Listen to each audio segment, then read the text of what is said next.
When you see nitrile gloves on a YouTube video, you just know that it's going to be a good one, don't you? This is my Canyon Grizzle. I've had this bike for about a year now. I do also ride road and TT, but all those bikes are rim brake. This was my first disc brake bike. And if I'm honest, I was a full convert after having ridden this on the road over winter with road wheels and tyres, on the summer on gravel. I was really liking how those brakes feel and how they performed, and I was like, yep, I'm going to get a disc brake road bike. I haven't quite done that yet, and recent things have made me now think maybe I don't.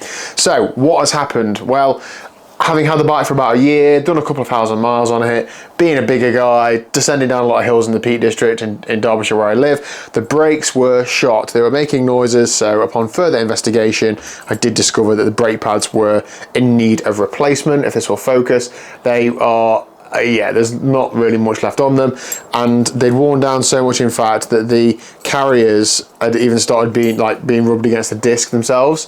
So that meant that they were wearing away. Not ideal. So new brakes, right? I've got a background in, I used to fiddle with cars as a teenager. I used to, you do soup your car up and whatever else. I worked on brakes, worked on bikes, built my own bikes and so on. So I felt reasonably confident to change these brakes.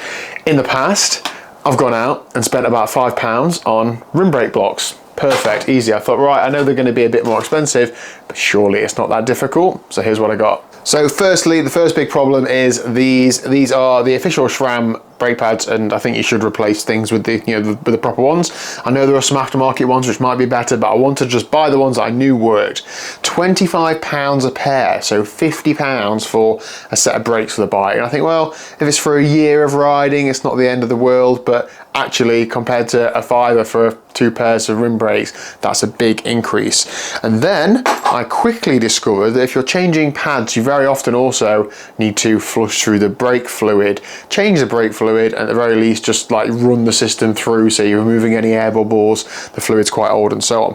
I thought I found a mega hack in which I just bought some car .5.1 brake fluid. It's a lot cheaper than cycling brake fluid, and it is exactly the same. I felt like this was going to be like a chamois cream hack all over again. If you don't know, I exposed the chamois cream lie.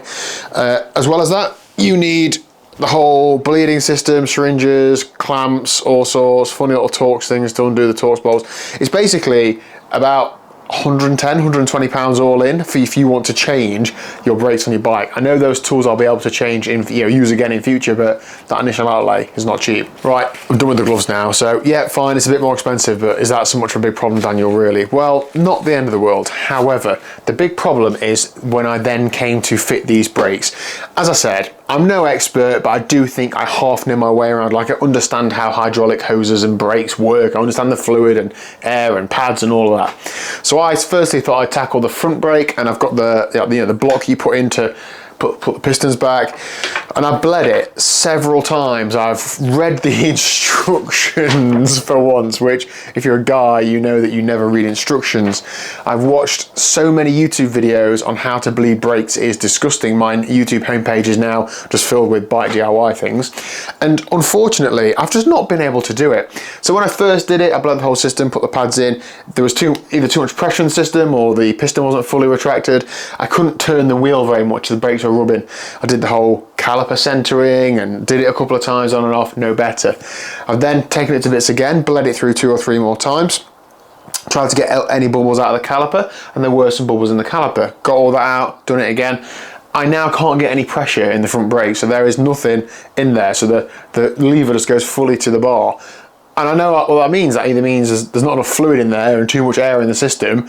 I've bled it through so many times. I've moved the bike around as I'm doing it. I don't know what else to do, and I feel like I've left it overnight, come back to it again today, and gone back to it with a fresh mind, and it's still not working right. I've not even started trying to tackle the rear because I thought I don't need to get through the front one and mess that up as well. And what am I having to do now? Well, I've spent many hours on this. Luckily, I have a friend who does work on bikes as a hobby, and for the cost of a crate of beer, I'm sure he will sort this, but now I have to go and take that to him. I have to not go and ride this tonight like I'd hoped to with my other half. We're going out gravelling, and this is just a whole new layer of faff. The bigger problem for me is now, I was half thinking about going on an adventure later this year, multi-day, perhaps ride abroad, fly out somewhere, ride home, or something like that. This has really made me think, well, can I do something like that? Because what if something goes wrong with the disc brakes? I don't feel like I actually am able to fix these things. And if I'm honest, it's really disappointing me, because I thought that this would be an absolutely brilliant bike for that sort of thing. So what am I saying? Well, I guess what I'm saying is my main problem with disc brakes is that they are not suitable for the average consumer or the beginner cyclist. They're okay whilst they work, but if, let's say, you buy a disc brake bike for commuting and you're not a cyclist, but you just ride a bike to get to work and back, and then the pads wear out and you don't know what it is, and you try and do it yourself because you've not got loads of money, you might end up in the same situation as this. Maybe people would just do it, no problem. Okay, what's the other alternative? You take it to a bike shop, you have all that cost and an hourly rate, and they probably sort it for you first time, but I would estimate two sets of pads and change, it's going to be over £100, isn't it? It's not cheap. I just can't see how we've gone from a world where like pretty much anybody can change those and they're accessible cost-wise, to a world where this is a whole massive faff. Now, I do see the performance benefits for these off-road, but for road bikes, well, I'm sure lots of us will agree, rim brakes were just fine. You just don't need them. So what is the point of this video? Well, the point of it is, what do you think? Am I just being a bit of a, I don't know, is it Luddite? Is that the right term, by not liking new technology? I felt like I'd really embraced it and like I really loved it, but just because I've not been able to sort it now, it's actually really got me down about it. Don't hate me for working on a dirty bike. I didn't wash it before I last put it away because it was only slightly mucky, but I am going to wash it before I take it to my friend Dean's house to be fixed, and I will report back as to what I was doing wrong, because he's going to show me. But I feel like I've done everything I can. So let me know your thoughts on the whole disc brake versus rim brake conundrum down below. Do you do different things off-road to what you do on-road? And during times like this, do you just take it to the shop from the off, or do you try and work on it yourself? I'd be really interested to hear, because I am pulling my hair out. See you later.